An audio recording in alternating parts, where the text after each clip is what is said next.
very pragmatic, that you can do today. You don't have to, get some new platform. It's available. You can also, in terms of performance management, is the food and beverage line getting the same KPIs? And how can I compare this factory's performance versus another factory's performance? Again, stuff that people can do today with today's technology.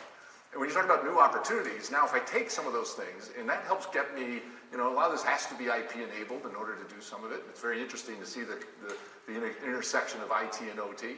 But as you start doing that, you start getting a return on the investment, making very pragmatic approaches. We're going to be able to get that data into the cloud, and then maybe there's new opportunities. So we have examples of a machine manufacturer who does car washes, for instance. And now he turned that into a business because he knows what is happening at his customer site with how much shampoo they're going through. He now is selling the shampoo to them. And that's an example of a new opportunity that came when they started connecting it into the cloud. And they're able to start getting the remote access.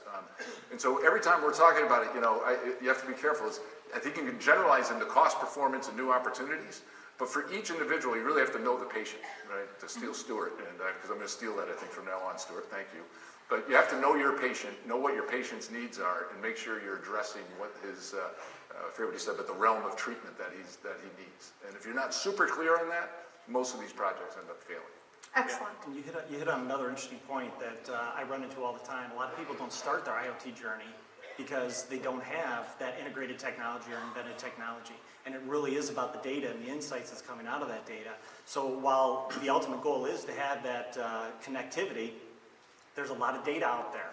Automotive industry, airline industry, and so on, there's data out there that you can start gaining insight very quickly and start driving. That might help set a specific roadmap from a connectivity standpoint as well, but you can start gaining benefits in short order and start that journey early.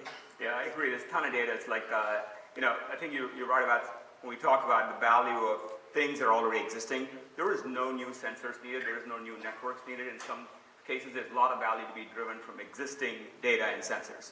I'll give you a sense of when we talk big data, and we actually believe that industrial IoT will dwarf the consumer internet over the next decade in value creation.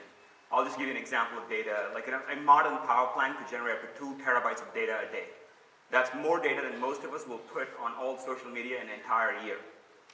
So think about the volume of data and the analytics that we've got to go run. So there's a ton of data that you can start connecting. But when we start thinking about it, we think about it as, yes, there are existing machines to be connected, existing sensors and data silos to be connected, and value to be generated.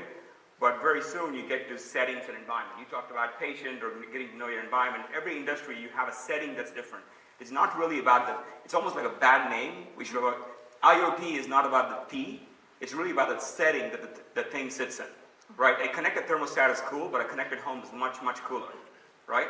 So you got to think about a setting. So we think about industrial settings like power plants, wind farms, shipping yards, and manufacturing plants, and so on. And you've got to start connecting the whole setting. That's when your value starts to get exponential. And then when you start to connect people and business processes, and then new machines at work, like drones and robots, you enter into a whole new value creation opportunity. Excellent. And I want to park that, and we're going to come back to that when we start talking about why does industrial IoT matter. By definition, IoT is things on the internet. Industrial means industrial things on the internet. Just things on the internet doesn't matter, and that leads to the data, the purpose, and we'll come back to that. So Don, tell us about Silver Springs and your take on industrial IoT. Sure. Well, I think as Kevin said, it is here today in a set of verticals, and certainly that's been true for us. So we help pioneer the adoption of modern IoT technology in the utility space. We have over 26 million connected devices around the world. You talk about data, we're collecting over 750 million data records each and every day. And I think one of the key elements we've talked about here is this notion of a platform, right? I think what it boils down to is you want to be able to go ahead and run multiple applications, connect any type of device, have those devices be anywhere within your enterprise, whether that enterprise is a manufacturing floor, is a city, or a utility covering tens of thousands of miles. And so really that's what we focused on. So this has led us to actually creating something we're calling the IoT Bill of Rights, which is what should everyone expect, right? As a consumer of IoT technology, what should I expect? And certainly, again, that ubiquity of coverage we think is a key element. Security, right? If you can't guarantee the integrity of the data, the security of your connections to devices, then they just make excellent doorstops. And we're not really a big fan of doorstops. And then I'll talk about future-proofness. I think this is one of the challenges that faces our industry. So I'll do a show of hands in the audience. How many of you have a cell phone that is older than 3 years? I see next to no hands. Right? Now, all right, maybe a couple over there. Yeah. Now we think about the industrial IT, right? How much of the equipment that our industries are connected to has been bought within the last 3 years? It's typically a very, very small percentage, right? Most like yours has to last 5, 10, 15, 20 or more years. So if your technology platform for connecting and managing all those devices and data isn't able to support that sort of life cycle, then you're essentially throwing money down the tubes. And so that's something that we've really learned, brought to heart, and is part of the value proposition we deliver to our customers. Excellent, thank you. So Philippe, Avnet, Industrial IoT, help us understand. Well, actually, most of the customers we are meeting with, they understand the why they should have an IoT project. They sometimes understand how to manage the analytics because they have servers, they have software guys, they're implementing it. But the how to implement it is another story. For the reason I've mentioned, which is the different languages talked between IT people and sensor guys, but also with all the emerging networks that we see coming. We talk about Sigfox, we talk about LoRa, we talk about NB-IoT, how to combine all that. There's almost nothing available on the market to do proof of concept.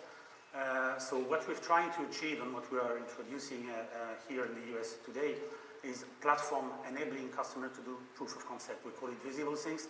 Then we have all possible type of connectivity, embedding security that customer can do proof of concept. And we had some good example in the UK where some customer well-known building beers or espresso machine are using those type of tools to define their proof of concept and define their own requirement. Because actually, if you need a device that will last 5, 10 years, 15 years, battery powered, how do you manage that? Can you put a GSM network? Probably not. Then you will need another type of network, sending data maybe once a day only.